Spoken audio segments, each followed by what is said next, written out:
বীরভূমের দিকে নজর রাখবো। সেখানে আজও জলমগ্ন কঙ্কালীতলা মন্দির চত্বরে এক বুক জল। বন্ধ রয়েছে কঙ্কালীতলা মন্দির। আমাদের সঙ্গে রয়েছেন আমাদের প্রতিনিধি ইন্দ্রজিতের কাছে যাব। ইন্দ্রজিৎ, গতকালও আমরা দেখেছি কঙ্কালীতলার অবস্থা, আজ ঠিক কি পরিস্থিতি সেখানে তুমি দেখতে পাচ্ছ?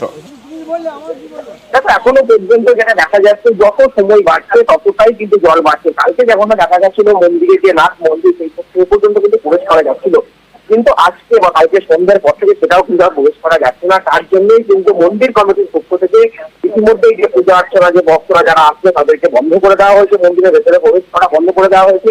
পাশে একটি শিব মন্দির রয়েছে, সেখানেই কিন্তু মা কঙ্কালী পুজো করা হচ্ছে। পাশাপাশি যেটা বলে রাখবো, এখানকার যারা মন্দির কর্তৃপক্ষ বা স্থানীয় বাসিন্দা রয়েছে তারা কিন্তু সকলেই জানাচ্ছে যে যদি আবারও বৃষ্টিপাত হয় সেক্ষেত্রে কিন্তু মন্দিরে আরো জল বাড়তে পারে। সেক্ষেত্রে একদমই মন্দিরের ভেতর পর্যন্ত আর প্রবেশ করা কোনো মতেই যাবে না, কারণ বেশ কিছু ব্রাহ্মণ রয়েছে তারা কিন্তু মন্দিরে গিয়ে শুধুমাত্র মায়ের যে প্রতিদিনের যে নিবেদন বা পুজো সেটা কিন্তু করে আসছিলেন। বাকি কিন্তু আর তারা কিন্তু কিছু করতে পারছিলেন না বা কোনো ভক্তবৃন্দ কিন্তু ভেতরে প্রবেশ করতে পারছিলেন না। আর সেক্ষেত্রে যদি আরো বৃষ্টিপাত হয় সেক্ষেত্রে কিন্তু সম্পূর্ণভাবে মন্দির কিন্তু বন্ধ করে দেওয়া হবে, এমনটাই কিন্তু জানাচ্ছে মন্দির কর্তৃপক্ষ। ধন্যবাদ ইন্দ্রজিৎ। গতকালের ছবি দেখতে পাচ্ছেন, গতকালে নাট মন্দির পর্যন্ত জল পৌঁছে গিয়েছিল, সেই ছবি আমরা দেখিয়েছিলাম।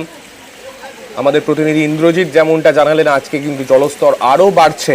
পাশে শিব মন্দিরে ব্যবস্থা করা হয়েছে পুজোর, কিন্তু সেখানে এখন কোনো রকম পুণ্যার্থীদের সেখানে ঢুকতে দেওয়া হচ্ছে না। মন্দির চত্বরে পুণ্যার্থীদের প্রবেশে কিন্তু নিষেধাজ্ঞা রয়েছে।